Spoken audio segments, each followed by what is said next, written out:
दोस्तों ये एक बड़ा ही लिमिटेड मतलब इंफॉर्मेशन के लिए वीडियो है कि जब आप कोई प्रॉपर्टी रिलेटेड डिस्प्यूट है तो उसमें section 52 of TPL lis pendens बताता है कि अगर डिस्प्यूट के दौरान during the pendency of the suit अगर कोई प्रॉपर्टी ट्रांसफ़र हो जाती है तो that transfer will be subservient to the outcome of this case.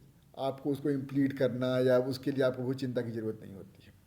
तो ये सेक्शन 52 में दिया हुआ है। लेकिन ऑर्डर 39 रूल 1 और 2 में इंजंक्शन की भी बात की हुई है।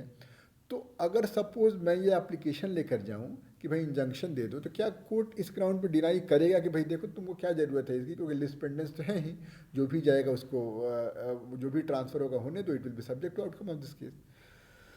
तो इसके बारे में दोस्तों एक मुझे आंध्र प्रदेश डिवीजन बेंच की जजमेंट मिली जो कि जो हम K Ravi Prasad Reddy versus G Girdhar, और in fact it courts division bench judgement of Calcutta high court also.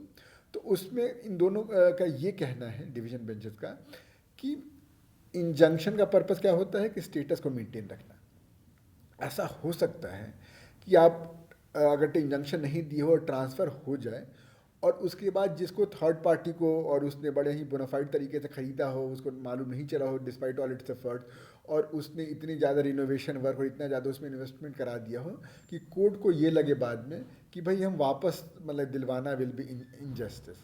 तो इसलिए उस केस में कोर्ट हो सकता है कि आपको डैमेजेस दिलवा दे और आपको प्रॉपर्टी वापस ना दिलवाए। तो इसलिए कोर्ट ये कहता है कि नहीं, आपको कहीं सेक्शन 52 ये नहीं कहा है कि भाई ये ऑर्डर 39 नहीं लगना चाहिए। तो लिस्ट पेंडेंस की वजह से आप उसके इंजंक्शन को नहीं रोक सकते हो। और ये अब बात कोर्ट ने ध्यान दिलाई कि आप देखिए कि ये दोनों दो अलग अलग फील्ड में ऑपरेट करते हैं। लिस्ट पेंडेंस ऑपरेट करता है, ट्रांसफ़र हो गया है थर्ड पार्टी को, उसके बाद बोलेगा कि भाई that transfer will be subservient to the outcome of this suit, क्योंकि पेंडेंसी में ट्रांसफ़र हुआ है।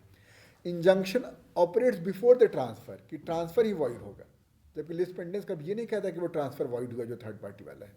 तो इसलिए अगर ये ग्राउंड पे आपको किसी ट्रायल कोर्ट ने रिजेक्ट किया है आपका एप्लीकेशन कि भाई ये तो प्रॉपर्टी रिलेटेड मैटर है, लिस्ट पेंडेंस लगेगा ही, तो इसलिए हम इंजंक्शन नहीं देंगे, तो this will be set aside in the appellate court. क्यों? क्योंकि मतलब ये कैप्रीशियस आर्बिट्री ये वाले ग्राउंड्स हो जाएंगे जो कि Wonder Limited versus Antox India Private Limited में कोर्ट ने कहा था कि अपीलेट कोर्ट का कंटूर्स क्या होगा जब इंजंक्शन रिलेटेड एप्लीकेशन की अपील में आने वाला। तो दोस्तों आई होप आपके लिए ये इन्फॉर्मेशन यूज़फुल होगी। कोई दिक्कत कोई परेशानी कमेंट सेक्शन में बताइएगा। मिलते हैं अगले वीडियो में किसी नई इन्फॉर्मेशन के साथ। Till then bye bye and enjoy your trust with law.